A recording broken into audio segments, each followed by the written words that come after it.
I love my mother dearly. She is the hardest worker I know. Um, just has a motor that goes forever. She, she was dealt a pretty tough hand. My father didn't pay child support for many years, and so she effectively was forced to work pretty hard to support our family. And so there's a part of her that wasn't allowed to be around or couldn't be around because she was working most of the day, nights, weekends to support the family. At the same time, a lot of love. To her credit, she would always make sure there was dinner on the table, just like an unwavering supporter. Like my twin and I were, my twin brother Dave, who alongside me, we were it's the best way to say this. We were troublemakers, notorious troublemakers, where we used to just get in so much trouble. What is one crazy example? I mean, there's endless. But I'll get to that if you want. Yeah. But my mom, despite how rambunctious we were, it was just always unconditional love. Oh, wow. So what would be one instance you'll be like, oh no, I'm totally not getting away with this? And then oh, well, there was never, I'm not getting away with this. It was always, I am getting away with it with Dave and me. I mean, we were co-conspirators, sidekicks. And so kind of did most things together. And so, I mean, there's so many of them. We used to live, in the back of us was a barber shop. Okay, this is New York? No, and I was born and raised in Swampscott, Massachusetts, about 20 miles north of Boston. Okay. Right on the water, one of these quintessential, gorgeous New England coastal towns. My town was settled, I want to say, in 1629. Has this just a beautiful place. Anyhow, behind our house, we didn't have our lot of land. There wasn't any property, no lawn. There was a barber shop, and we used to go into the refrigerator and get yogurt, eggs, and just rain food down on the back of this barber shop. And that's kind of, if I'm being completely honest, it's funny to even mention this because even saying it out loud makes me uncomfortable. But we used to get, do you remember super soakers? The water guns? I have a super soaker story too, but you go first. We used to fill up our super soaker and just run down the street because we lived across from the beach. So there would always be pedestrians walking by our house, enjoying the ocean and the water, and we would just go and drench them. And did your mom ever find out about this? Or? Well, she did, only because what would end up happening is we would, this is ridiculous. I can't even believe we're going there, but let's go there. We would soak the person, and then usually what would happen is we're twins, so obviously we're very identifiable. And one time we did it, and the woman said, "What's your name?" And I think it was me where I said David Maltz, which actually is still a good friend of mine. And of course, back in the day, pre-internet, this woman went and looked up the last name Maltz and called David Maltz's mother and said, "Your two sons." And she said, "What do you mean two sons? I only have one son." "The twins." She's like, "No, you got to call Ellen Schlafman. It's not my kid." So it's that kind of stuff. Oh my God. And then how did your mom react? My mom had a really hard time disciplining us. We were unruly, and we didn't really, I mean, my older brother, to a certain extent, he's 2 years older, was a father figure in a lot of ways. We just got in trouble. And then there was a certain point in time, I think we got to be 12 or 13, where it kind of died down because we were starting to mature. It's like we started to like kind of. That's the age when people like go crazy. Yeah, no, we actually went crazy much younger in life and then started to mature Oh, funny. later in life. Yeah. Or I guess still earlier in life, but. Yeah.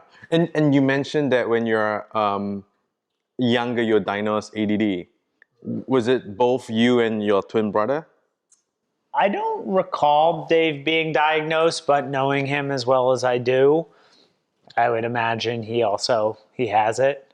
Yeah. And how did that how did the diagnosis came about? Like, what was the symptoms or teachers? I forget. I mean, my mother always used to say that I had the spolkies, which is like a Yiddish word for not being able to sit still.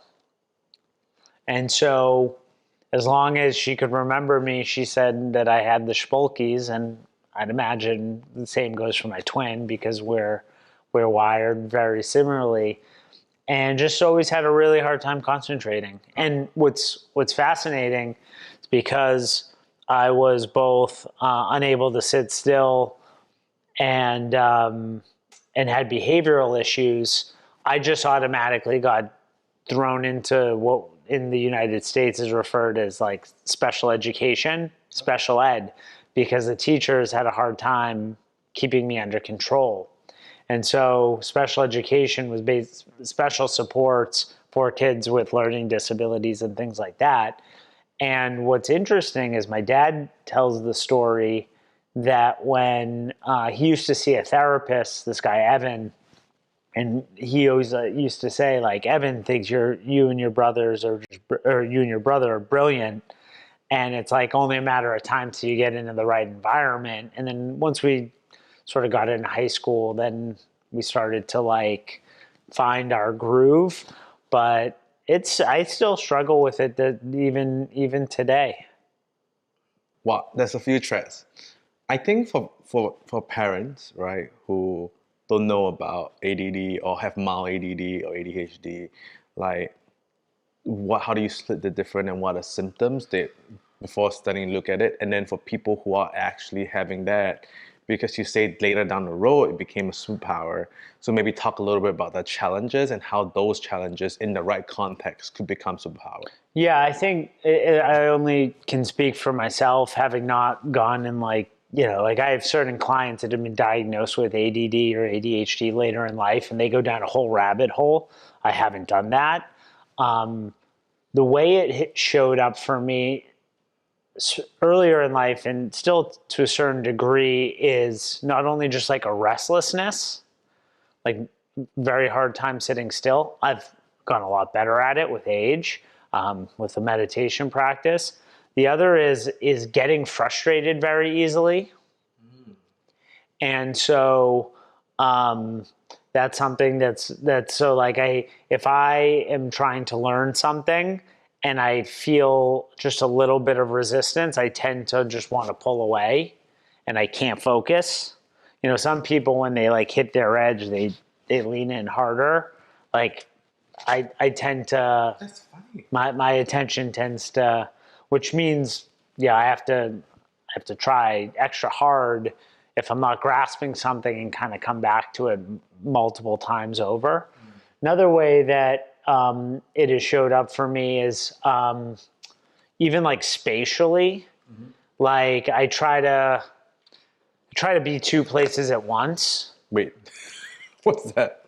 Meaning like if I'm cooking in the kitchen, I might be turning around to do something when my hand is already one place and I don't understand kind of my body in space. And so I can very accident prone, which according to my wife is a sign of ADD and sort of this inability to kind of just like focus, be fully present. And so it shows up in a bunch of different ways. I would say later in life, it shows up in starting and stopping a lot of things. Books. I can't tell you, like I've read hundreds of books. I've probably read hundreds of books 60% of the way through. Do you wish you finish it? like the ones that you I stopped? stopped caring about that. Okay, then Yeah. that's But there are times where like I'll even be reading and then a page in, I'm like, I have no idea what I just read. And I'll go back and reread it and digest it and be with it. But that happens quite a bit. It's funny that you say that, like, it's hard to, when you hit, like when you learn something, and then when it's hard, you pull back, right? Because when speaking to a couple of your friends, they say learning is your superpower. It is. Well, so like, wait, how does 2 and 2 square up? It's there's like it's when I have a natural interest to learn something, I will dive in. And if I hit my edge, even if it's uncomfortable, even if I don't understand it, there's almost like a patience that comes with my curiosity. So it seems like basically if you are learning something that you're not interested in, which then there's no patience. When you hit a wall, you just drop it. Yeah, I just drop it. So like, let me give you an example, recent example that I ran into maybe 9 months ago.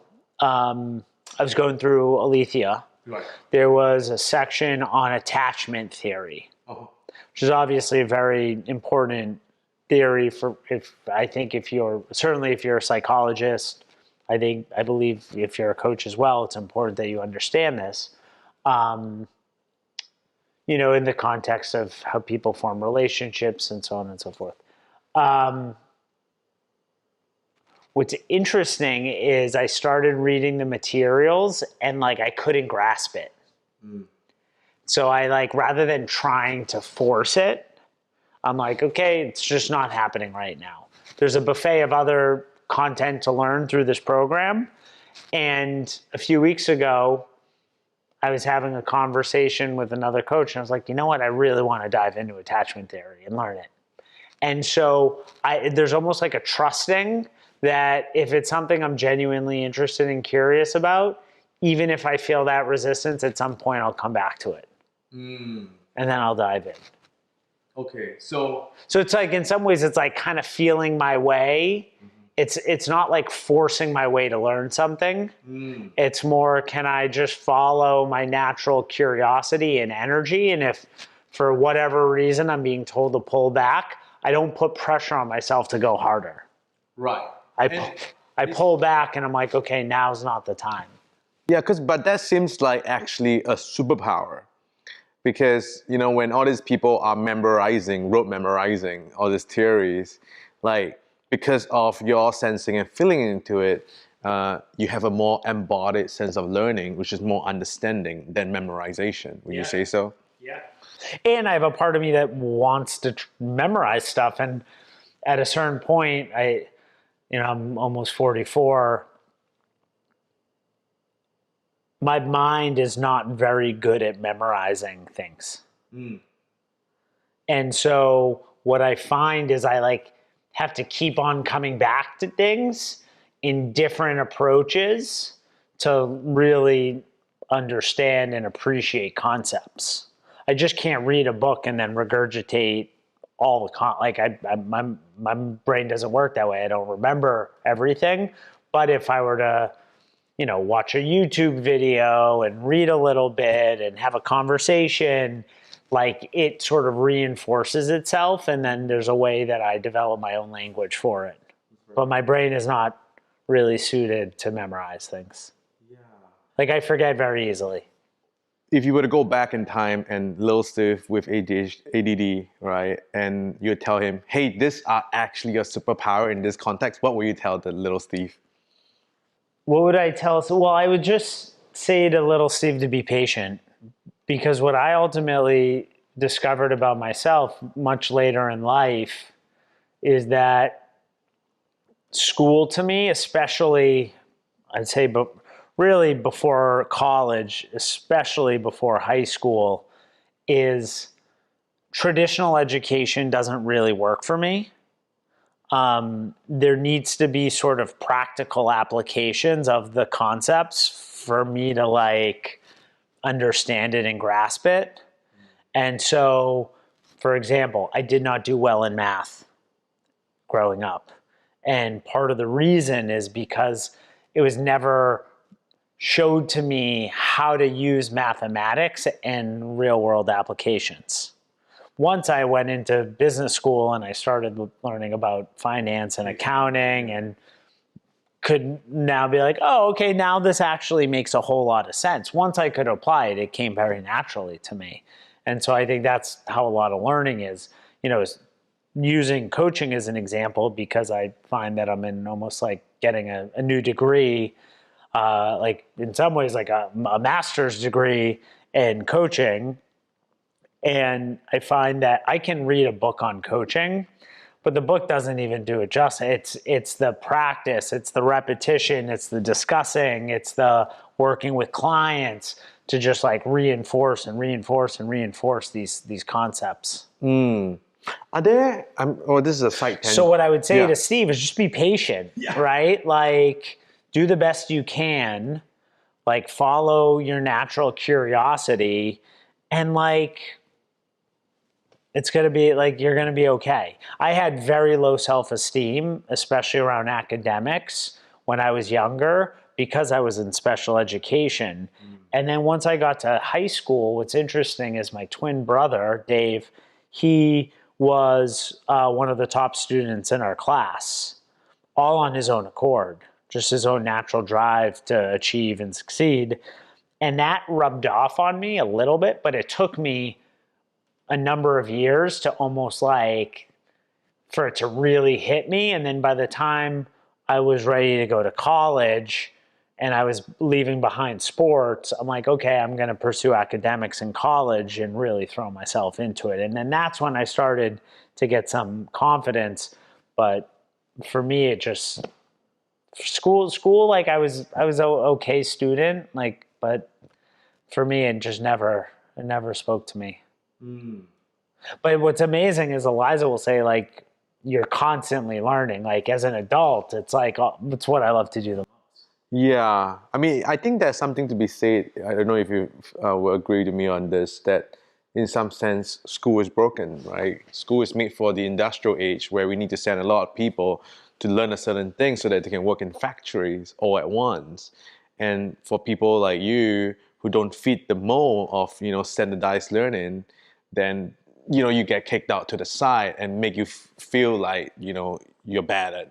Yeah. And listen, like, there's a reason why I chose to go to Northeastern University in Boston, because they have a co-op program. So the whole program is designed, it's undergrad, graduate, but the whole program is designed around going to school for half the year, studying, and then going to work for the second half in your field of study. So when I graduated, I had a year and a half of work experience, and I was directly applying what I was learning, and it just worked out great. Yeah. I mean, when I want to sort of segue into like substances, and I was thinking, like, maybe what would you say is sort of your introduction and your ramp up into use of alcohol and marijuana in specific? I knew from a young age that, specifically that my father had addiction issues. So I remember at a very young age visiting him in rehab, probably age 6. Wow. Lenox Hill in Lynn, Massachusetts. Never forget it. We brought him pizza. It's kind of like, it wasn't hidden from us.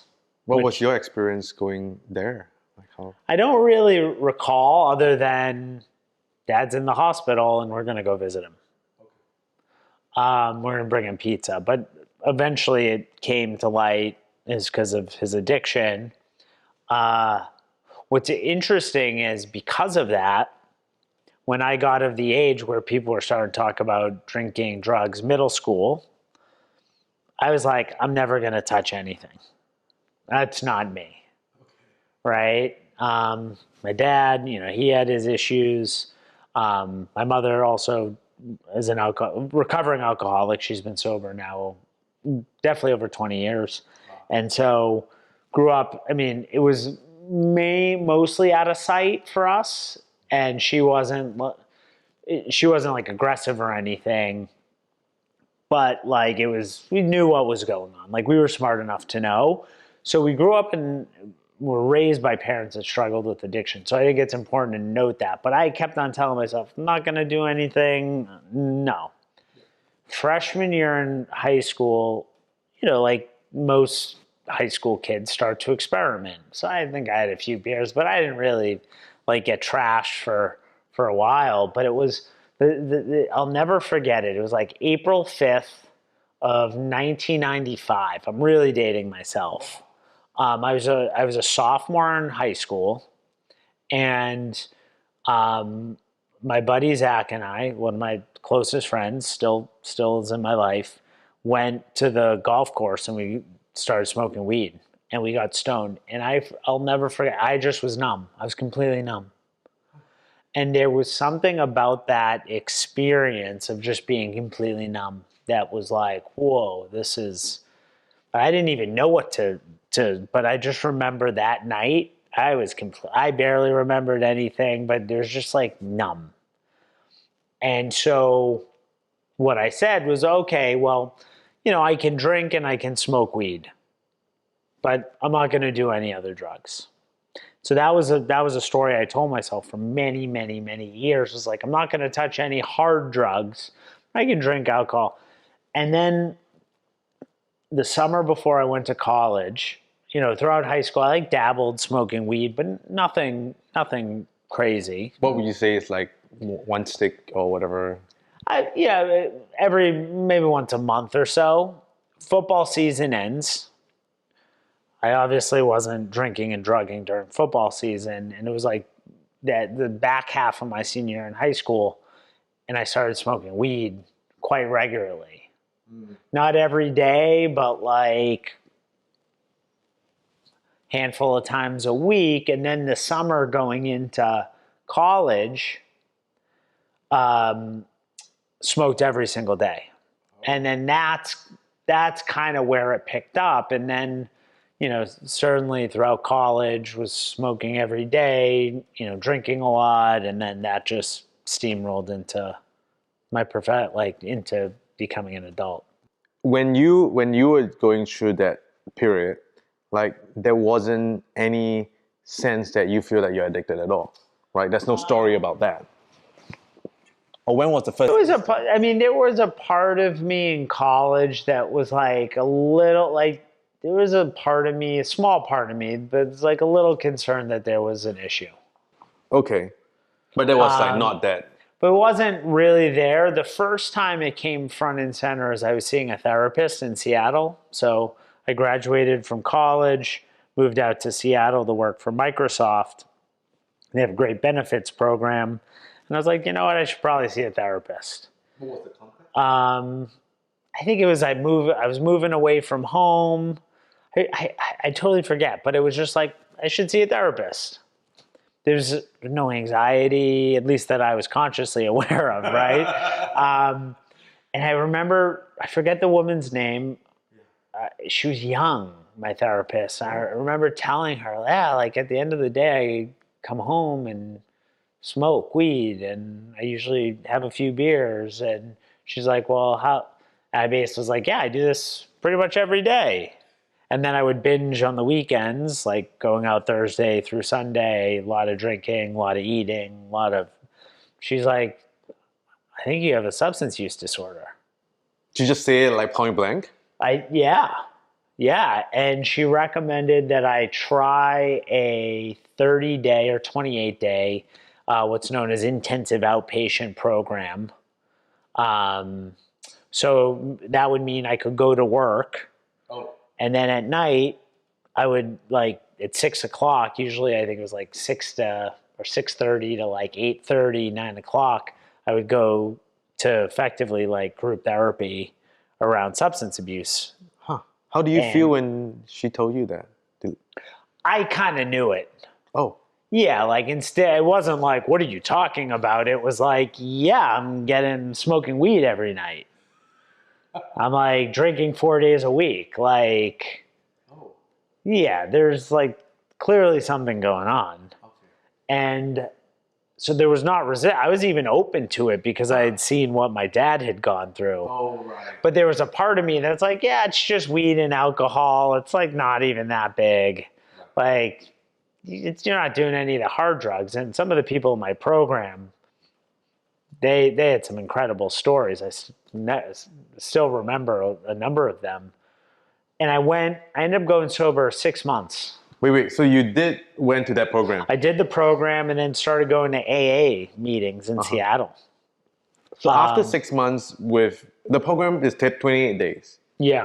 And then you're good. And then after you graduated and moved to AA. That's basically how most of these programs are structured. And so I started going to AA meetings. And at the time I was young. I was probably 25, 26. Yeah. I wasn't ready to receive the message. Yeah. How do you, going through the 28 days, right? Were you public about it? Was it like a hush-hush affair? No, I was very quiet about it. Okay. And then while you're at the program, what was the sense that, were you like, okay, I need help, and so I'm going to help myself? Was it like or is it like an achievement thing? I need to power through 28 days? No, it was, I think the way I showed up to the program was a very open mind.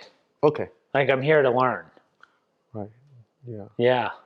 So you're saying after the thing, then AA, like, why did you say that you feel that you're not ready to receive the message? Well, I'm specifically referring to the message of AA. Okay. And there was one, I never truly identified with an alcoholic for a whole bunch of reasons. I definitely drank more than the average person, but I also wasn't passing out left and right. It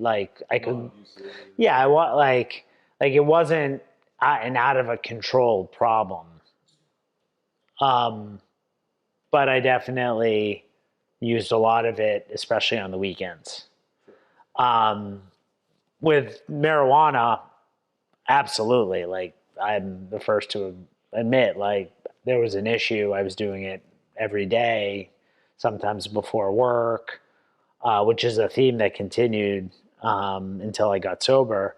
But I guess what I'm trying to say is that this program was just kind of like a taste. And then I go to the AA meetings and they start talking about like a higher power. And actually AA uses the word God quite a bit. And it just turned me off. I just was not interested in higher power and God at that point in my life. Right. And I also didn't really work the steps. I didn't get a sponsor. I didn't do like all the things I did the second time around. And so I just didn't throw myself into it. I was kind of going through the motions. And like, looking back, I didn't really want to get sober then. Despite, by the way, 6 months feeling great. In some ways, I'm glad that didn't happen because, I think my life unfolded the way that it has. And I think, while I'm not saying like substances like led me down this path, but like there's a bunch that happened that I think would have not had it been for substances and going out and having fun. Yeah. Well, I guess you there's no way to paint another possible, or have the experiment. Yeah. Right. Yeah. And now, I think let's roll forward to the second time, that your second attempt of getting sober, and I'm not sure this is the one where the time till now is, or is there somewhere in between? No, there was nothing in between. It was almost 10 years exactly between. Is that true? Yeah, I guess almost 10 years. Okay, so basically like 25 to 35. Ages 25 to 35 from just doing whatever I wanted to do. Yeah, and were there any point? Okay, well, I guess that there was. If not, you would have not, done the commitment, have made the commitment to be sober. maybe I'll paint the picture, a little bit of context from the outside point of view, and then you can fill me in from the internal point of view. I was speaking with your wife, and she was saying that like one day Steve came home and he's like, I just want to get sober. And then I was just like, was that even a problem, like, at all in the relationship? It's like, nope. Like, I don't know why he even want to do that. And so like that is from like your other half, right? But maybe fill in the other side of the story. Yeah, so I was, and I've written about this, I was very skilled at keeping it a secret. Okay. So how did I keep it a secret? Well, for starters, if I was going to get stoned in the morning before on my way to work, which was something I did all the time, I would have cologne on me. I would have Visine. I would have gum or breath mints. So I would be able to cover it up and mask it quite a bit. I got a prescription to Adderall, so I could take Adderall pretty much whenever I wanted, wherever I wanted. Sometimes I would crush it up, right, and blow it up my nose. And so point is that Eliza knew I liked to smoke weed and drink. She didn't know the extent that I was smoking weed. And I think what ended up happening was like I had to come clean to her and say like, yeah, like I've been using a lot behind your back. Yeah, but I guess like even if you do, right, it didn't affect, or she didn't feel that it affected No, because your performance in work or as a father. I mean, in some ways, I know this is going to sound crazy. I think that some of my most productive years as a professional, I know it sounds crazy, was when I was using, and I think a lot of the reason behind that was I was using it as a way to numb myself. Right? Like, here's the way that I wouldn't use to compulsion, or I compulsively used for sure, but I didn't use so much that I couldn't function. So it would just be like, if I had a hit and like a beer, perfect. So there was never like a moment where it was interfering with my career or my relationship. Like it was like I would always have just enough to like sort of turn down the volume, numb me enough where I'm like, I don't have to fully feel and it like experience everything. I just can just like Focus. blinders on and just do what's in front of me. And at the end of the day, completely detach and disassociate. And yeah, and that sounds like so it was like in some ways, like I remember I had this this closet. We lived in Fort Greene. I had this closet and I used to get weed, and I had like a weed station where I would have like multiple one hitters and a lighter, and I would just go in there and I'd pack it up Sunday morning. Hey, Liz, I'm going out to grab a coffee. She'd be like, okay, I'll see you. And I would just go out and get stoned and come back and just like everything was totally cool. I wouldn't even be like, yeah, I just got stoned. I would just keep it to myself. A lot of it was suffering alone and by myself. yeah. I mean, look, if I am a executive, right, or as an executive, and having weed makes me more productive in some ways, and I can focus better. Are you saying that based on your own experience? No. I'm saying that. I mean, like if I am right, a hypothetical that, and I like, and there's a lot of upsides. So these are all the upsides. What are the downsides? Because I can turn off the suffering. It's good. I feel less pain. Yeah, well, I think it's you're disembodied. Well, at least what I was doing, and I can only speak from my own experience, is that I was like numbing myself. I was like sleepwalking through life. And by turning down that volume, I was missing out on so much, including a relationship with, this was like went on for 15 years. So like there was like a lot of emotional maturation that had to take place once I got sober. It's some ways I had like stunted my emotional growth for all those years. And so like I was disembodied, I was sleepwalking, I was numb constantly. I was always in like this kind of just this haze. It's like my only objective was to like achieve at work and succeed and be successful and be a partner to Eliza, but not even a fully present partner. Like I remember we used to live in Boston. There's so many of these stories. So live in a apartment in Boston in the South End when we lived there, and behind our apartment was like a fire escape. Okay. And I used to be like, I'm taking a shower to Eliza, and I used to go in, pack up like my one hitter. And I used to literally open up the window, step out onto the fire escape, get stoned, put everything away, shower, come out, and let's go. So there's a lot of that. So that's why I guess there's like concealing, right, withholding, concealing, right, and lying for sure at that time in my life.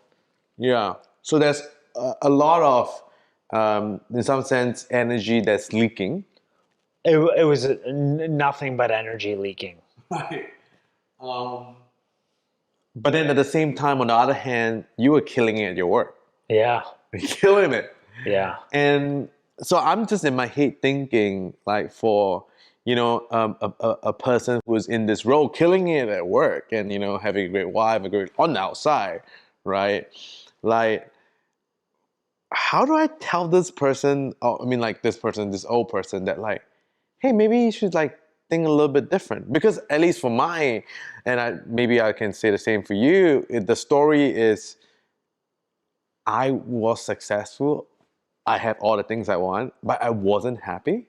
Yeah, I wasn't happy, and I was also like had anxiety, chest pain, was sinus infections, constantly sick all the time, like compromised immune, like health, like my body, even though I was like still going to the gym 5 days a week, my body just wasn't keeping up. I remember there'd be nights where I'd lay in bed with like anxiety. Can you describe how that feels? Well, I was lay in bed with anxiety and shame, being like, couldn't sleep. It was like 2 a.m. Eliza would be sleeping next to me. And I'm like, I'm living two lives. Like, I'm suffering here right now. And I can't even, I thought that I couldn't even tell her what I was going through because I was afraid that she was going to leave me. Wow. Yeah. And actually, she knew. She knew. She did not know because I hid a lot from her at the time, but she had known earlier when we were dating. I had told her I went to that program in Seattle. So it's not like she knew like that this was completely out of left field. I think she just kind of thought that it was something that I had under control. Now, if we fast forward a little bit to your first meditation retreat, and I don't know if that is before or after the Power of Now. It was after the Power of Now. So yeah, so basically I read the Power of Now almost 10 years ago. Started meditating as soon as I finished reading it. I learned transcendental meditation. Got sober 9 months later. And then shortly after, started going on different retreats. Was that inflection point that made you sort of decide on a meditation practice and or sobriety commitment? Yeah, well, I think when I read The Power of Now, there was something, I forget exactly the passage, but just this idea of constantly living in the future and like grasping for things. That was the essence of the message I received. And that really hit me because I'm like, oh yeah, I just constantly living in the future, like wanting to, score and, and like, I want to, like, I want to like experience what Mr. Tolle is talking about and living in the now, in the present. And so I'm like, you know what? And he talks in the book about addiction, all different kinds of addiction. There are certain points where he talks like, sort of this idea of like the hungry ghost, where it's like this insatiable appetite that you eat and eat and eat and eat and eat, never get full. Like I experienced that. And so I was like, maybe meditation will be the thing that grounds me enough where I can eventually get sober. I swear. It took me almost 9 months from that point of learning meditation and getting sober. But what's amazing is that intention was, yeah, maybe this is going to be the thing that helps me get there. What is the link? Well, the link is meditation forces you to sit with yourself. And transcendental meditation is one of those things where it's twice a day for 20 minutes. So I was sitting 40 plus minutes a day right out of the gate and very consistent. So after a while, you spend enough time with your thoughts and you start to see patterns. And I'm just like, okay, there's a pattern that like I'm clearly continuing to use pattern. And there's increasing evidence that I have anxiety and shame and all these emotions. And there's evidence that it's progressing and getting worse. And there's evidence that I don't want to do it anymore. Like I'm not happy. And at a certain point in time, there was enough dissatisfaction to kind of push me over the edge. It's like, what Jim and Diana, I mean, this isn't exactly what Jim and Diana would say, but like the change equation, which they wrote about in the 15 Commitments of Conscious Leadership, it's, what is it? It's vision plus dissatisfaction plus first steps need to be greater than resistance to generate change. And in my experience, you either have to have an amazing vision for the future to drive change, or you have to just be so dissatisfied with the current state. And for me, I did not have a vision for what life could be sober. So far outside the realm of possibility for me. So the thing that really tipped that equation for me was I was just very dissatisfied. And meditation was the thing that helped me see that over and over and over again. Yeah, because if you have not had the meditation, it would have just been the dissatisfaction moment would have been numbed out by, the substance. Yeah. Right. Perhaps, I mean, maybe at a certain point, something would have happened and there would have been a different catalyst, but it was the right one at the right time. Yeah. And how do you square up, do you went back to AA or is this a different version of AA with less God in it? So there was AA. So the quick story of how I got sober was even though I was suffering, I was developing an investment thesis that addiction recovery was broken. Yeah, I saw that that you made. Yeah, and so I started building a business case for our investment fund to go invest in addiction recovery companies. Yeah. So I went out and I hired Harvard MBA for summer intern to help me map out the space. The first day that she started, my partner came to me and said, hey, there's a gentleman who I'm family friends with that just finished, just got sober from opiate addiction. Oh. And he's going to be a summer intern. And he's exceptionally bright, 4.0 student in college. I want him to help you on this project. And so for the first week of this project, Annie, this individual, I'll keep him confident, anonymous, and I, the three of us, got into a conference room and started doing a big deep dive on how addiction recovery works, the structure of the market, different models, philosophies.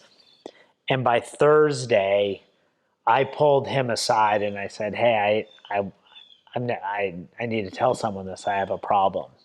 Oh. And he's like, "That's okay. I got you."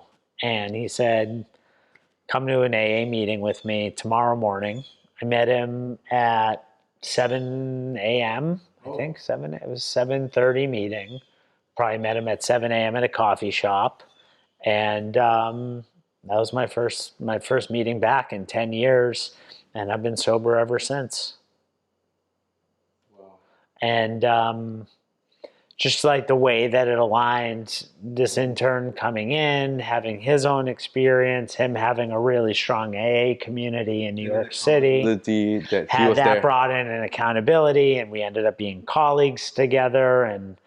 And so I share this because it was just like a confluence of factors that came together for me to get sober.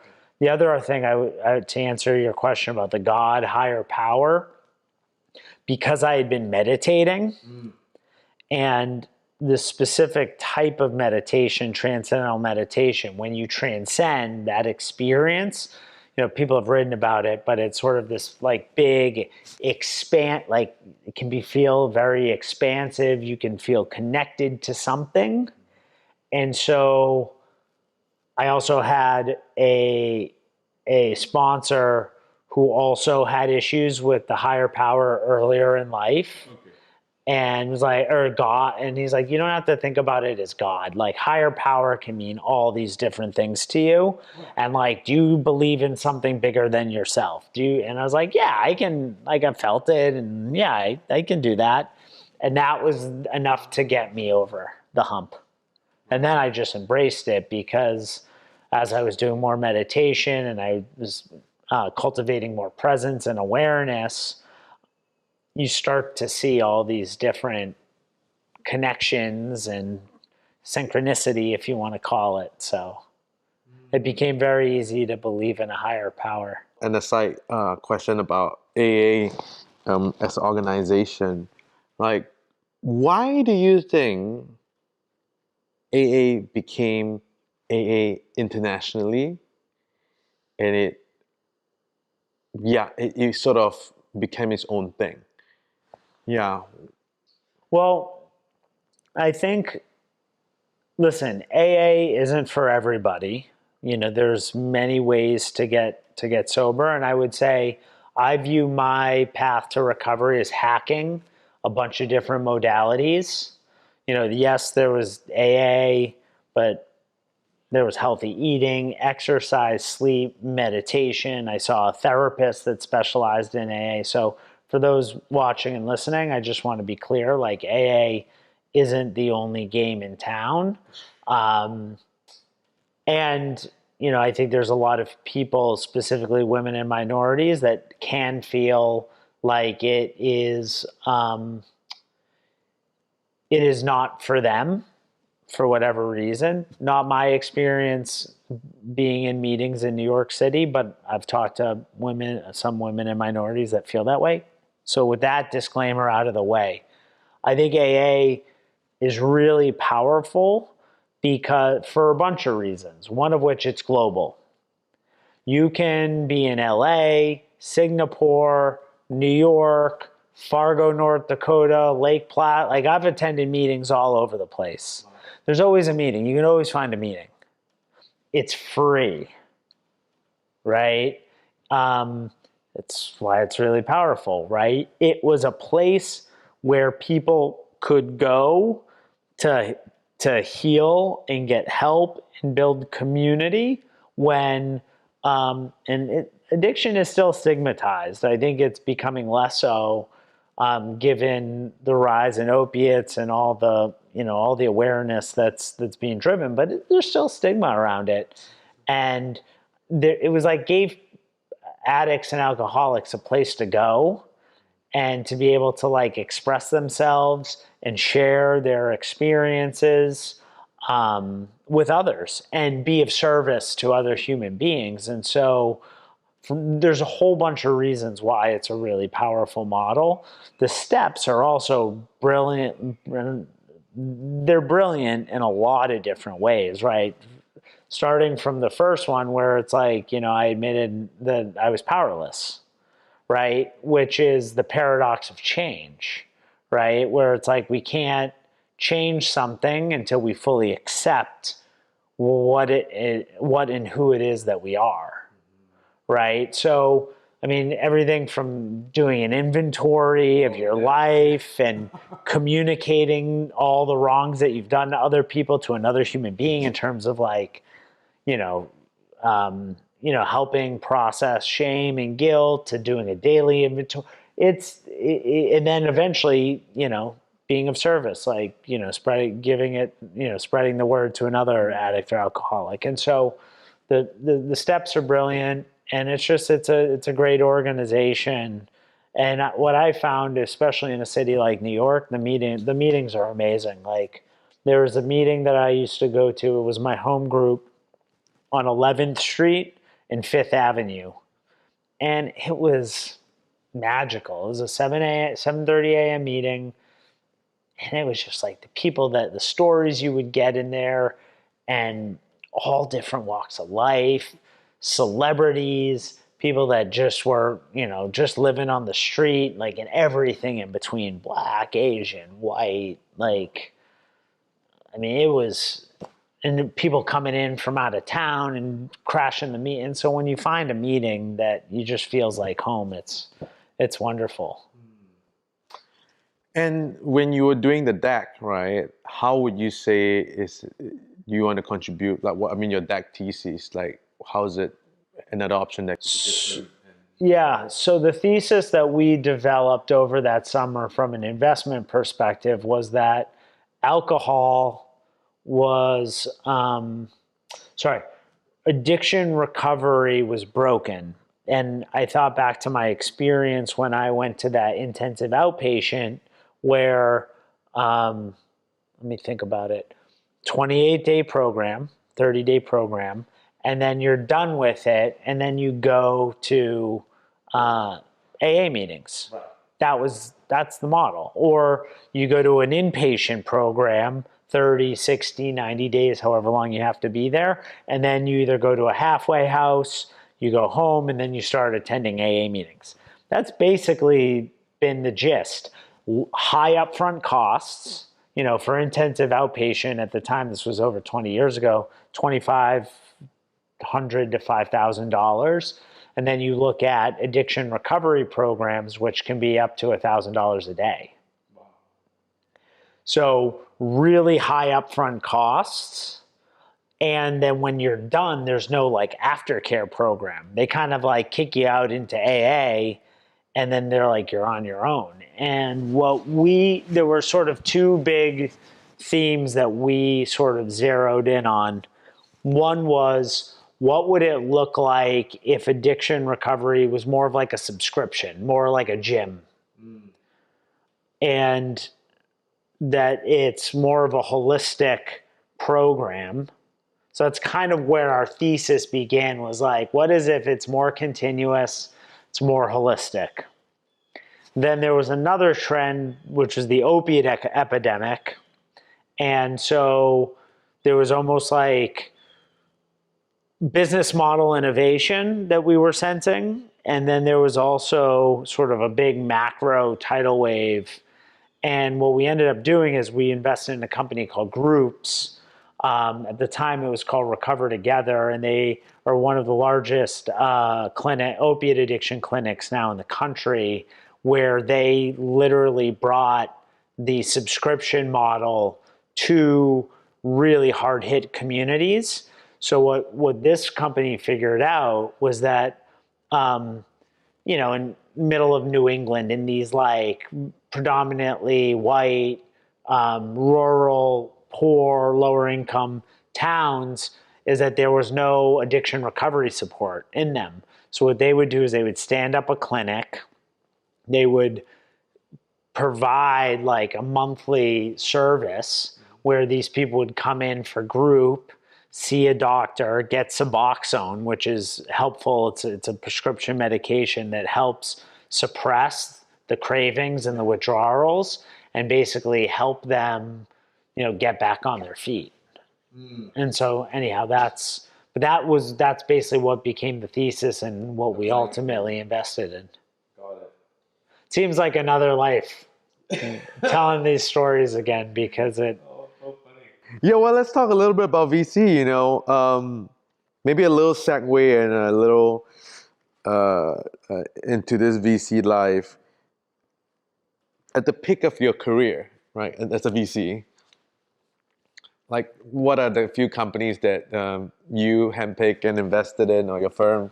Yeah, so there's a lot, and I always think of this as like a team sport. So, I mean, there's a bunch of them.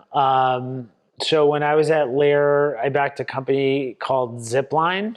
What's interesting at the time was called Remotive. Oh.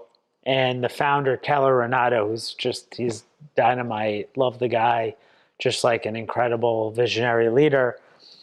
Met him and just fell in love with him. And at the time, they were building these toy robots.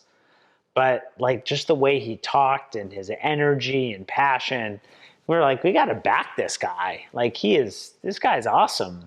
So we ended up investing in the company, and then, several years, they ended up raising money from Sequoia Capital, and then ended up, got a call from him. This was when I was at RRE, so we were friends. And he's like, hey, I'm going to be in New York. We should catch up. I want to tell you about what we have going on.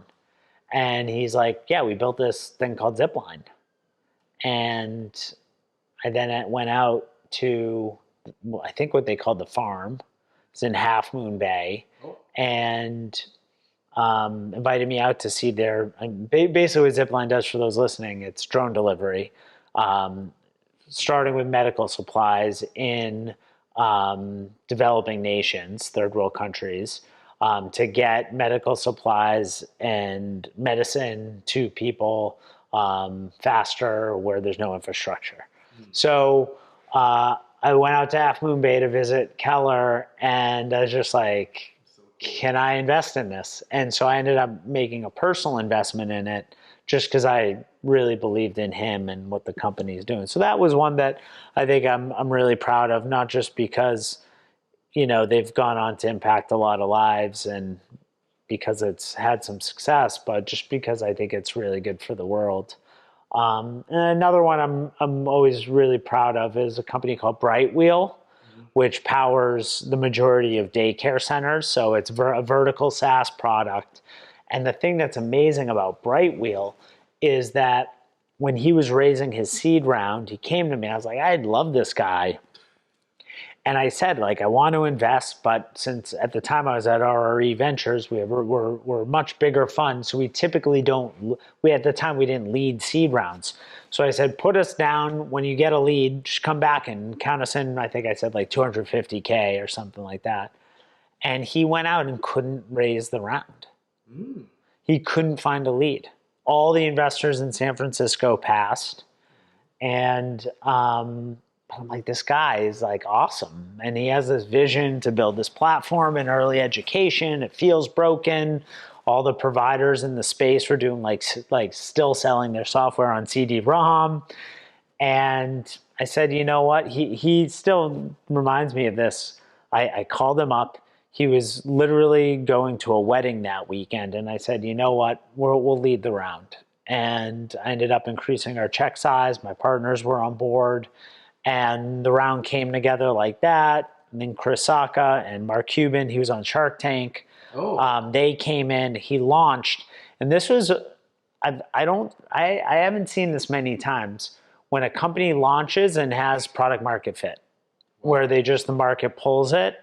And that was Brightwheel. And so I'm also really proud of that investment. But there's, those are just two that come to mind from different firms that I was at. Needless to say, I mean, so many other, you go down the list, ARC, recent investment, you mentioned a little bit.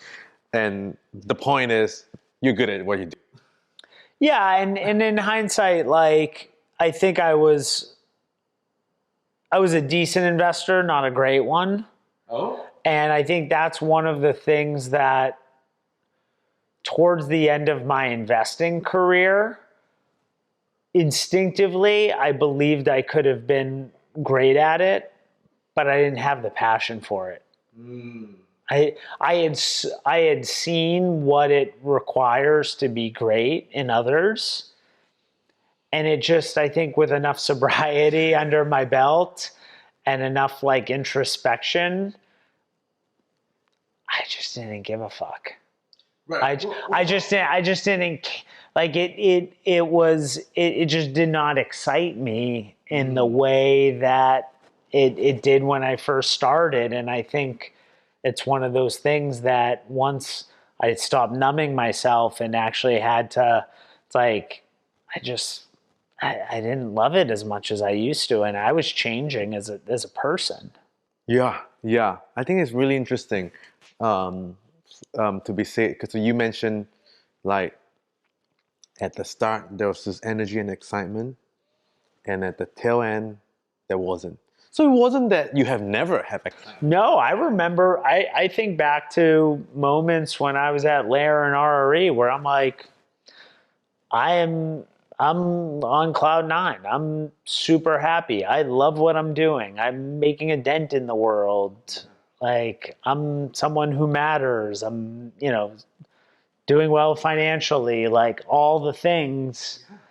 But then once I left RRE and I started my transition, I was lost and disoriented for almost 6 months, where I wasn't attached to any firm. I thought I was going to start my own firm. And that whole period of disorientation kind of like dislodged me in a way that made it hard for me to go back. In that time, I also started my coaching training. Yeah. And also, by the way, you also raised money successfully. Yeah.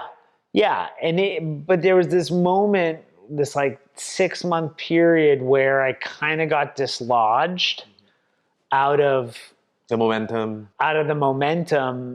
And eventually I went to Primary Ventures as a partner, where I was there for 18 months. I just like couldn't, like I had 1 foot in coaching, I had 1 foot in investing, and I never felt like I could fully get settled back in the investing game. And with enough time, I was feeling more and more pulled to do the coaching. And so what ended up happening is I wasn't performing as an investor and a partner at Primary because my heart wasn't in it. Yeah. I wasn't. And so like towards the end, I think it became clear, but it took me a while to get there. Yeah, I think first of all, I think it's important to highlight that you didn't quit like right off the bat, right? No, you already have something going, right? And something's pulling you. And then, well, let's put the change formula into this context, right? There's a little vision and there's some suffering because it's not getting the groove, right? And you previously experienced Cloud9 as an investor before. So you feel the differential, right? And so there was less of a risk because this thing at the track is picking up as you're getting good at what you do, coaching now. Yeah. And for me, the differential was real. And my hope and my vision, going back to, was somehow integrating the two. And I believe that integrating the two still remains possible. But as I tried to solve that puzzle of integrating investing and coaching, I realized that there were a lot of parts of the investing job that I just didn't like. What are those? Well, I didn't like the flood of email, which we were talking about a little bit last night. I didn't like people fighting for my time and my calendar. I didn't like trying to like sell myself and win competitive deals. What else didn't I like?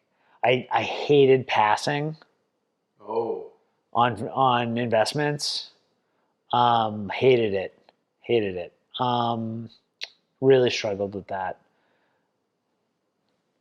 I didn't like taking lots of pitches.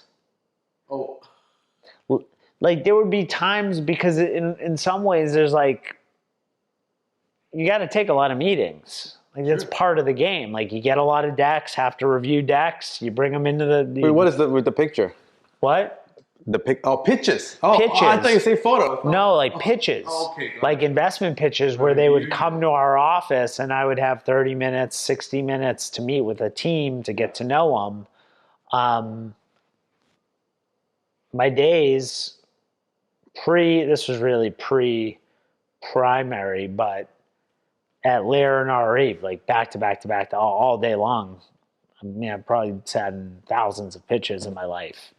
And just towards the end, there would be moments where you would meet someone in the hallway, shake their hand, walk back to the hall, and just through the interaction, you're like, yeah, it's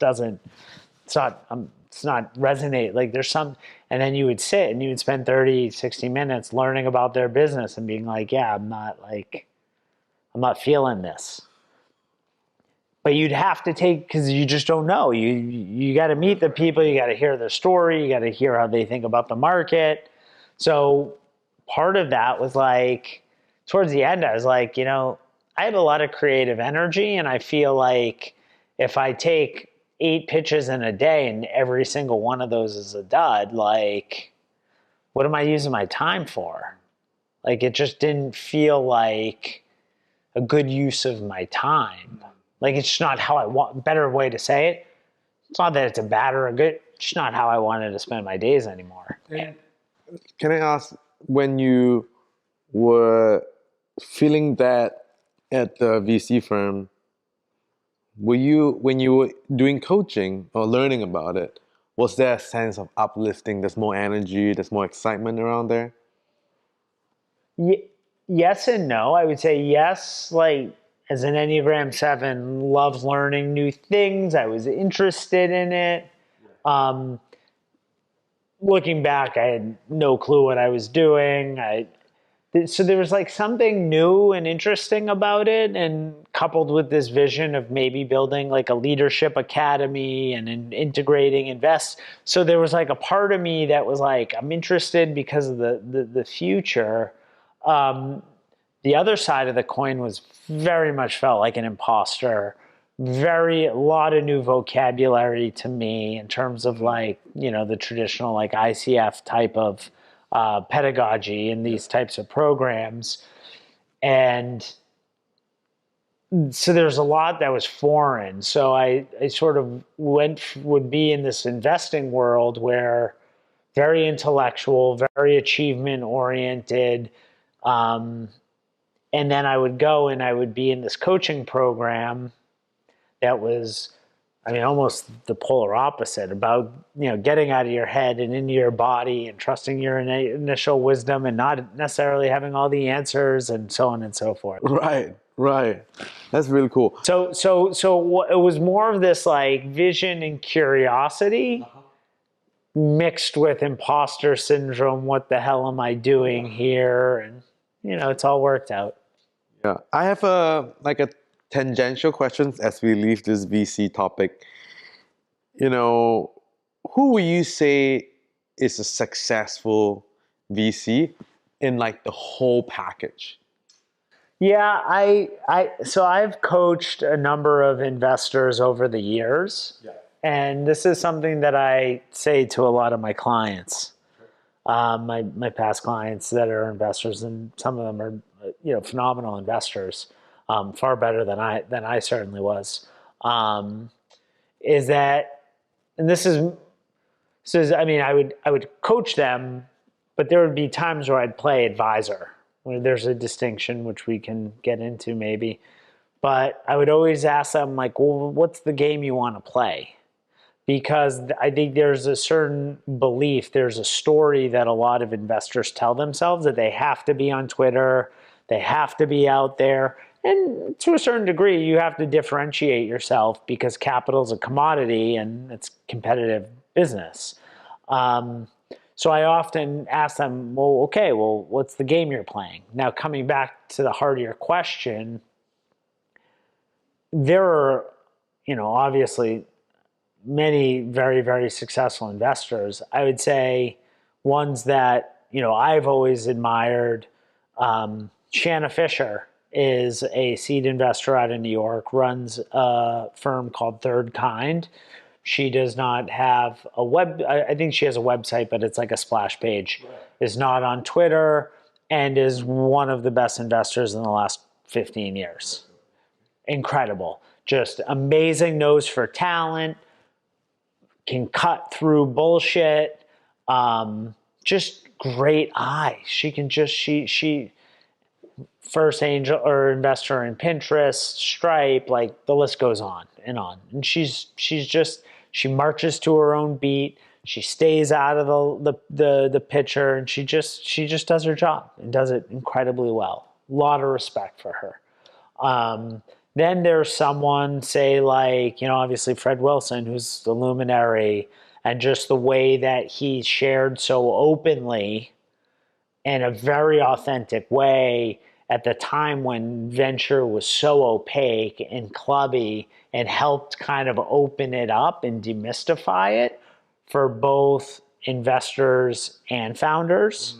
And so just kind of the way that and listen, like, he's a phenomenal investor, right? He's invested in great companies.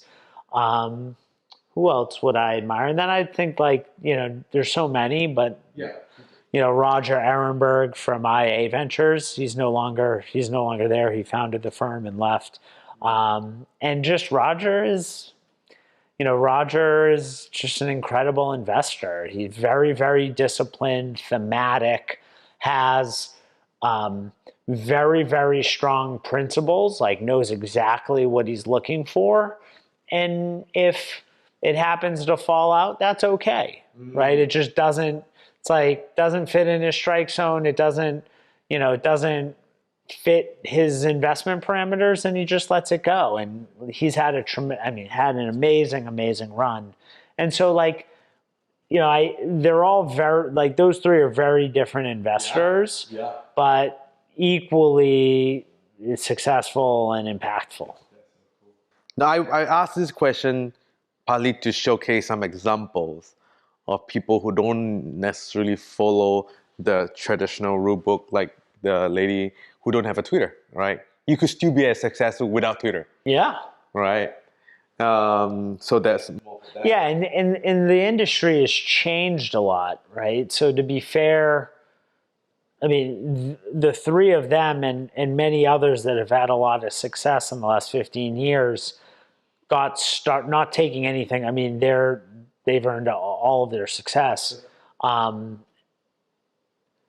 They started in a time where Twitter was kind of just getting started, and like VC Twitter and like the whole popularity contest wasn't really a thing.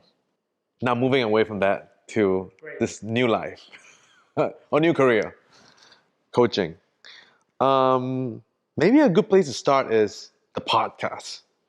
You did it you did a first podcast, and that sort of didn't even like went out the gate. Yeah. And then there's a second version of it. But like, maybe let's talk about the first one. Like, why did you drop that? Because it sounds like a great idea. Well, maybe share with people, like, what was that idea? Oh, you mean like which first podcast? The one that I didn't launch? Yeah, you know, I didn't launch. Oh yeah. So that's actually a good. So as I was leaving primary to pursue coaching full time, I was working on a podcast called Big City Dreams that was created to feature entrepreneurs and their entrepreneurial journeys in New York City. Primary was a venture capital fund based in New York City that invested solely in New York companies. And so part of my thinking was that big city. I came up with the idea while I was a partner at Primary. And so I ended up, not while, I mean, this was on the tail end of my time there, but I was like moving full steam ahead. I went and I think I had 8 or so interviews, I forget, recorded them, edited them, and was going to launch literally the week of COVID. Okay. And I had a blog post ready to go and I didn't launch it. And what's interesting is I didn't launch it for 2 reasons. One of which is the world was melting down in COVID. I was doing all my interviews in person at Spotify Studios and couldn't record. This was like before Zoom and all the infrastructure. I didn't have mics, like nothing. Right. And I was also stepping more and more and more into my power as a coach. Mm-hmm. And I'm like, I don't think I want to podcast about entrepreneurs in New York. Like I could feel that this wasn't going to be something that was going to be resonant for a long time. No, this all edited, all recorded, ready to go. Huge sunk costs, time, money. All of it. It's just sitting in a hot drive somewhere.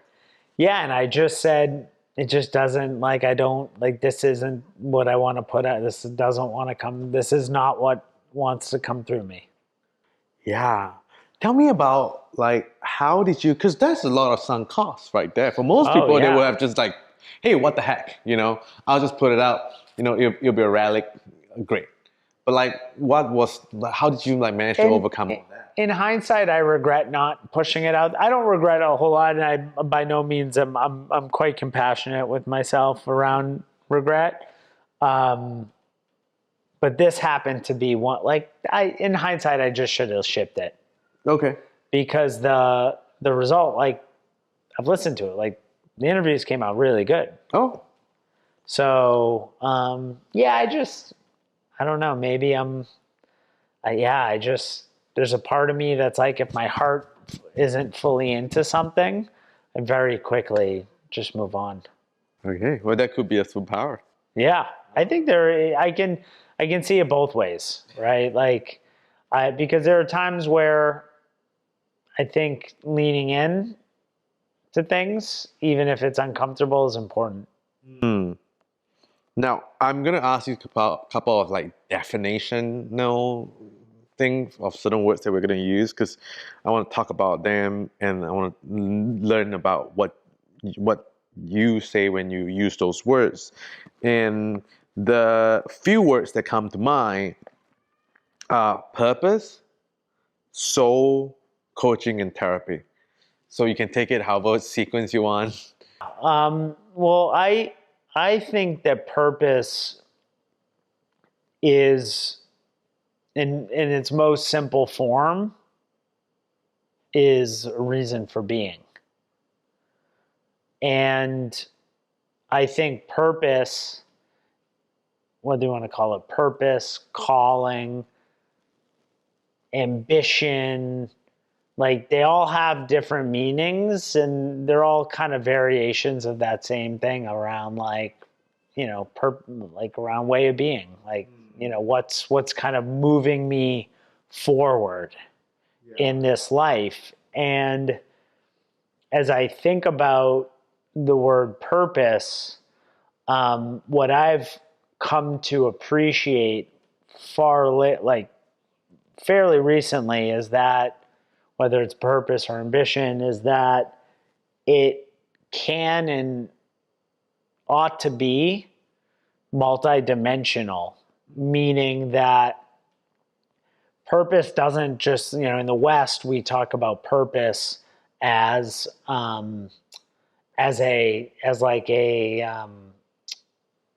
achievement-oriented sort of endeavor. Mm-hmm. And to me, purpose is something that can be much broader than just, say, a career pursuit. Like the purpose of my life is to build a startup that puts a dent in the universe and so on and so forth. That could be a noble purpose for someone to pursue, but so could my purpose is to, go and take care of my ailing father. Yeah. And so I think they're sort of like, there are different elements of it, both in terms of where it can take place in someone's life, in terms of the different dimensions. I also think that, and this is something I'm really coming to now in my own life, where I think in the West, we think a lot about purpose tied to the what, right? What is it that we're achieving? Like the specific, the goal. And I think there's an opportunity to be purposeful and have purpose around the how, right? Like, how are we being? So, for example, one of the things that I'm trying, it's to practice, is to be in presence, right? And so a purpose that I have is to be in presence, right? Which is cultivating a state of a quality, a state of being. And so I think, just to step back, I'll stop the ramble, is that purpose is multifaceted. We can look at it from all these different angles and different areas of our life.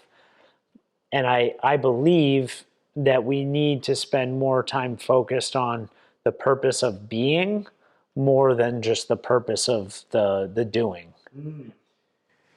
I think that's a very interesting thread. And so let me just posit two questions here, and then we'll take one, and then we'll come back to the other one because it came out when you were sharing. Well, one is the purpose of being sounds very similar to values, right? I want to be in integrity. I want to be honest. I want to be, I don't know, present or whatnot, right? So that's that side. And then another one is about purpose versus, I say toxic ambition versus like passion, Yeah. right? So there's two tracks here. Which one's more juicy? Well, I think the toxic ambition one caused, like when you said that, I think in a post that I wrote a while ago, I called it blind ambition, where I was blind ambitious for a long time, right? Like I didn't even, I was swimming in the sea of ambition, right? Everyone that I was interacting with was starting a company. Like they were, if you were participating in that system, it's hard not to be ambitious, right? It's hard not to, but there's cost to that, right? There's lots of cost to it. Burnout, right? Relationships, alienation.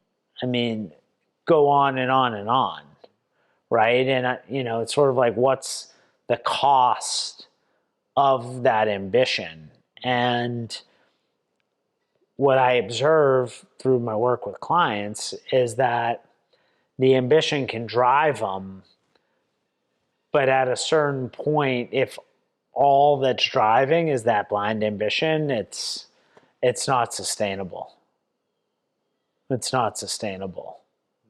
And frankly, and this is just my bias, I don't think it's, I don't think someone's gonna get the most out of life if they're just oriented in one dimension of their life. Yeah. Do you feel that purpose is kind of like love or happiness, where it's like one word, but it should have a few words? Oh yeah. Yeah. And that's why I was kind of using ambition, purpose, meaning. There's a bunch of words that are interchanged. And, I think that it's such a personal topic that I mean, it should mean different things to different people. Like, I use like toxic ambition just because like toxic is a fancy word. Um, you would know it. Maybe energy and engagement is good benchmark, whether it's your ambition slash purpose slash meaning, a sustainable one that's energizing and engaging, or one that is like burning you out. Yeah, or burning people out. Yeah. Right? For your conquest. Yeah. So once you identify that that's not what you want, right? I'm in burning out right now, and I want to move out of this into a new place. Well, that's one version of it. Is like I need to move out of this, extricate myself, right? And then the other leg of the stool is like, where am I moving towards? Right. Well, if someone's burnt out, I think the first assessment, like in hindsight, I was definitely burnt out after my investing career. I think the first is like, I find it interesting where it's like if a founder is burnt out or an executive, it's like, oh, go take a week vacation and come back. Get offline. Don't even pick up your email. But I'm a big fan of Andy Johns, who's a friend of mine who's written a lot about, knowing when to quit, right? And knowing when to walk away. And sometimes, there's so much like trauma and poor habits and just like a lack of self-care that's transpired over a long period of time, that in order to like recover from burnout or from stress or, this sort of blind ambition, like could take many months, right? And a lot of this is around understanding your nervous system and whether it's regulated, dysregulated, and what are the things that are bringing you in and out of that. And that is a healing process of its own. And so, in some ways it marks the process that I went through, but I had to do it haphazardly. And in this liminal space, obviously someone has to make a living, like unless they've sold their company for a lot of money. And so I think that the question is how does someone do that, especially if they're just not some wealthy executive in technology. And so I think it's like there's a first question of like, how are you even showing up into this liminal space? Like, are you fully burnt out? Is your like completely dysregulated? Like that's an entirely different path. If it's, hey, look, I'm not that burnt out, or I'm not burnt out at all, but I want to go and pursue something else. Yeah. That's a very different process. What I find through working through my own experience and work with others is this liminal space often takes a lot longer than you think. Let's put aside the burnout, like major burnout people, and let's just like put in the category of like, oh, I just working in a job that pays me well. I have enough time off. I'm chill, but like this job is not exciting, not energizing. Yeah. And so what I would say to that person is, first I would want to assess and help them understand where they are. Where are you in your process? Like, have you completely moved on in your mind? Is your heart still in it? Like, do you still get energy from any aspect of the job? If it's like, no, I'm ready for a wholesale change, but I don't know what to do, then that's a whole different process, because my philosophy is about more feeling into what comes next as opposed to planning it. There's a book by Ibarra, who's a former professor at Harvard Business School, wrote a book called Working Identity that I really appreciate, and it's about career transitions. And I really appreciate this work where there's kind of like, I forget exactly the way she phrases it, but there's the sort of the planning approach and more of like an experimenting approach. And it's very difficult to plan your way through a transition, even if you want to, especially if you're trying to pivot careers. If you're like, hey, I want to be if I'm a senior product leader and I'm on that track to be chief product officer, I'm just going to keep on going. Like, it's kind of a set path. Like, there's a road you're following. There's a clear destination. In the case of like a real transition into an entirely new career, could be tangential, where you're taking on some of the skills that you've had previously and utilizing them. It's more of like a path through the woods. Like, you don't know where you're going. I feel you. So in other words, it's a complex process. It's like a new thing is going to emerge, but you almost have to trust as you're going through this process that in this state of disorientation and fear and uncertainty, that something will emerge if you allow it to, but you have to be patient. I mean, I was speaking from my own experience, is the trust piece, and like not knowing how long it's gonna take. Yeah, there's no lines of demarcation. It's not like you, what's a good example? It's not like you know where you are in the process, right? And you don't even know how much effort will yield results. Like, you could go to 100 meetups and not meet anybody that if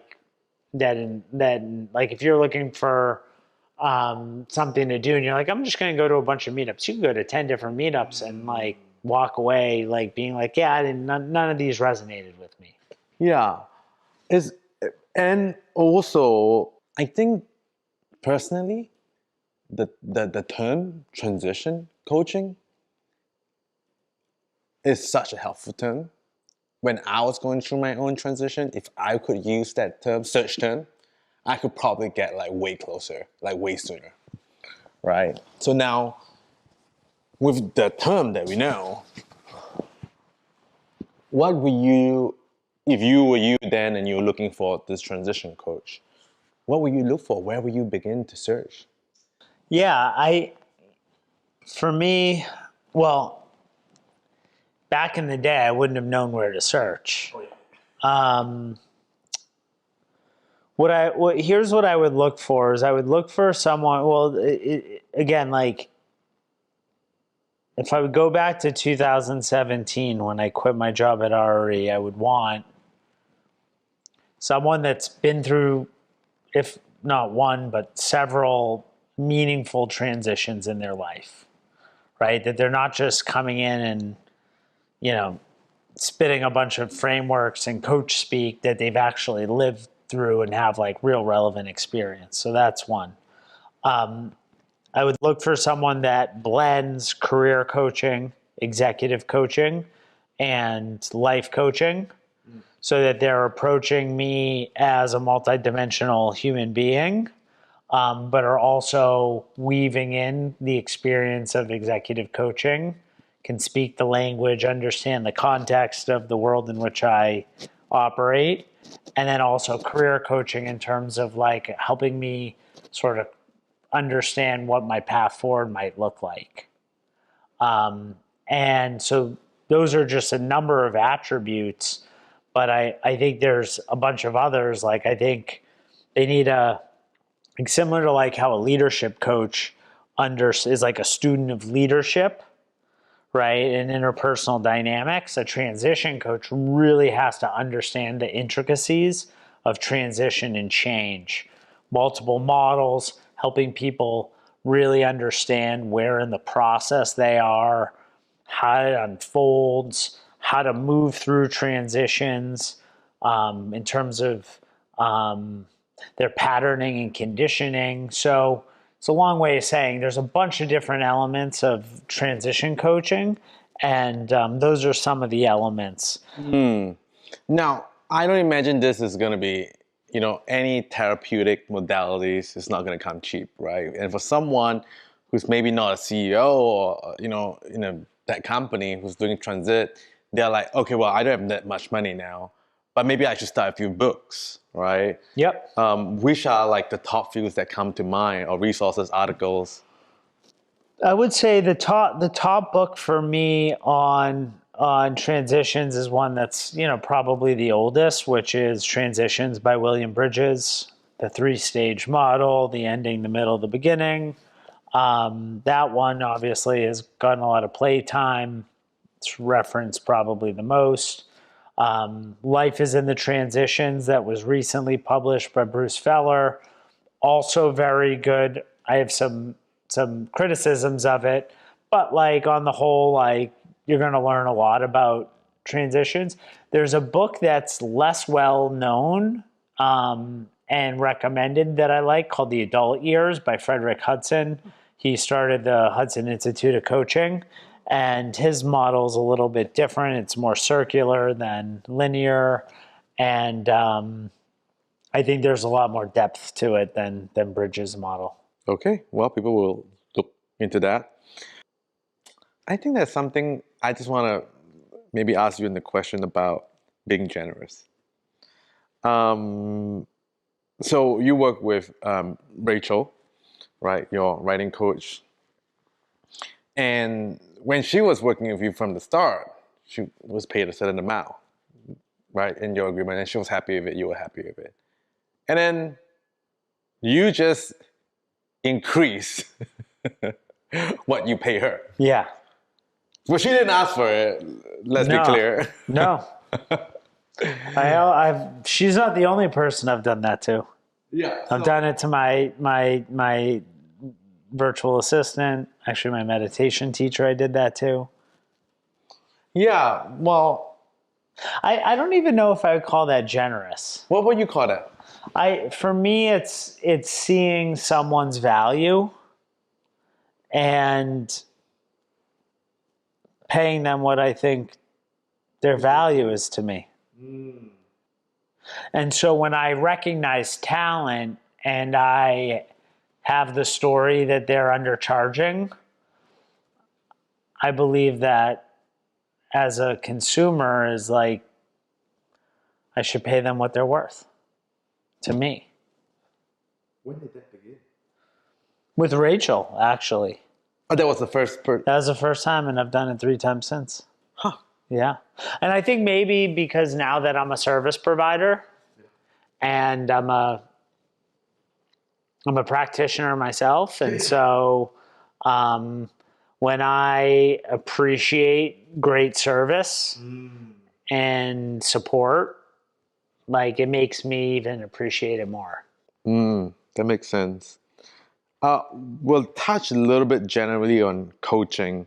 And I think the 2 questions that stood out to me, because I think you have a unique experience on, firstly, having a lot of coaching you from different modalities, and then being into many different coaching school and certification. So maybe on those 2 branches, like one is, maybe let's just start with the different coaches, right? And what I want to dive down into is, how do you pick them, and when do you know you should move on? I don't give it too much thought. For me, I'm always being coached. I generally view my coaching relationships as short term. So I've worked with a bunch of coaches. I would say I've worked with Josh. I worked with for a while, Dr. Josh, in multiple instances. But so I think the first time we worked together, maybe 6 months, took a pause, and then worked together for maybe another 3 to 6 months. How do you structure that and from the beginning? Just month to month. Oh, okay. Yeah. For me, it's just kind of feeling into what's taught, it's almost like, where am I? What am I working on? What kind of modality do I think will most resonate with me? What am I curious about in my own process. So there's a bunch of factors that go into it.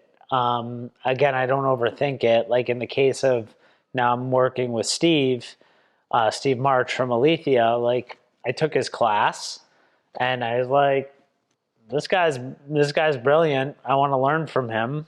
I just reached out to him at the end of the course and said, you taking on any new clients? He said, not for another 3 months, but email me in 2 months and we'll see where I'm at. And sure enough, I did. Most of my coaching, so with Steve now, it's pretty much month to month. We're just feeling into it. In the case of Rachel, I've worked with her almost 2 years. She's my editor and writing coach. So that's been the longest. Most of my so most of my coaching relationships are 2 years. Or sorry, 6 months. 6 months. Yeah. So I mean, you go in knowing that it's just like short term, and like whenever you feel like you're done, you're done. Yeah, you feel it. Right. No, because I can imagine the story of someone would be like, oh, it's so hard to say no, or like. No, it's for me. It's hey, look, like I've gotten a lot out of this, like. Right. And usually what I do is I don't just like coach hop from like one coach to another. Oh. I'll usually like take a break and then wait some time and then kind of see where I want to go from there. Now, the coaching certifications. I'll just list them. If I miss anything or say anything wrong, let me know. So there's the coaching for transformation. There's the NLP, neuro-linguistic programming. There is the IFS, internal family system. There's CLG, conscious leadership group. There is parts work. Parts work is the same thing as IFS. And shadow, would you say shadow is? Shadow's not, it's embedded in all everything. Those. And then there's Enneagram. Yeah. And then there's the first one, ICF. What is that under? ICF? Yeah. The ACC? Yeah.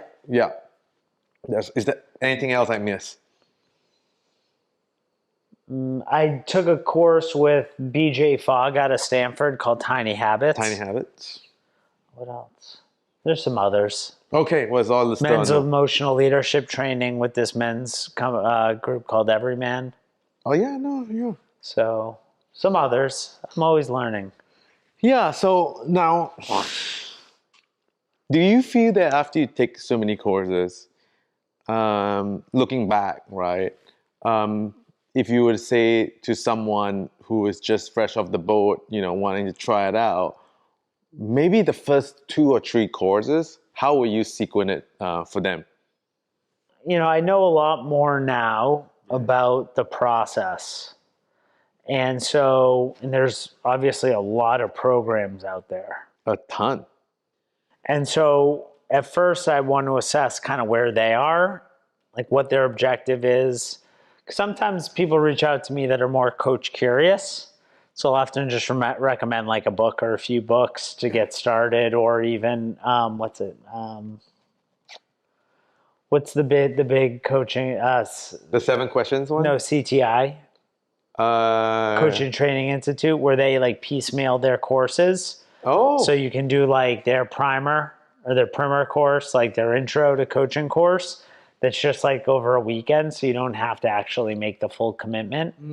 So first is I want to assess like, okay, well, what are you interested in? What do you want to learn about? Like, does ICF matter to you? And there's usually like a few programs that I'll recommend just based on what I hear. Like oftentimes I'll immediately, like if you want to go the ICF track, probably like New Ventures West, because I just hear great things about it. If you don't care that much, like I think Aletheia is great, but Aletheia is probably a little too advanced for a newbie. So there's a bunch of, again, it all depends on the person. And yeah, but like the few would be, first of all, the principles would be like piecemeal the thing, have a prime, don't commit to a 1-year thing right off the bat. No. Right? And then start a few books. Like what are the books? Actually, my friend Holly just messaged me about coaching books, and I just recommended Coaching for Performance by Sir John Whitmore. I like The Mindful Coach by Doug Silsby. Also, I like Presence-Based Coaching by Doug Silsby. Those are pretty solid, but like those will get you started. I do want to ask the topics more in depth with coaching, as people go through, and I think it's less spoken about. Like, one is being triggered by our clients. Yeah. I think people who receive coaching don't know about this all too much, right? I mean, even for therapists, I'm sure they get triggered too. Yeah. Right? So, like, how did it happen? Do you have an example? And what was the behind the scenes work that you got to do? Yeah. Well, I think about this in the case of, one example comes to mind, and I think I should say, look, I'm human, right? Like, I have my own conditioned tendencies and propensities. And so when I'm interacting with humans, whether I'm out on the street or in a session with a client, it's inevitable that I'm going to get triggered or activated at some point. So I'm thinking back to a time where one of my clients, former clients, was a workaholic and would talk about spending, basically working for multiple days without sleep or very little sleep. And in those cases, I have to be present enough to acknowledge what my experience is while also continuing to hold the agenda of my client. And then navigate that in a way that if I get tripped up enough on it, I might just name what my experience is if I think it will benefit my client in some way. If it doesn't, I won't say anything. But after the session, I make a note to go back and actually do work with the parts of me that have an aversion to workaholism. I don't feel well. Okay. Yeah. I do not feel well. I'm like getting hot. Shall we complete the conversation? Yeah. I have like a splitting headache, which is strange. I never get it.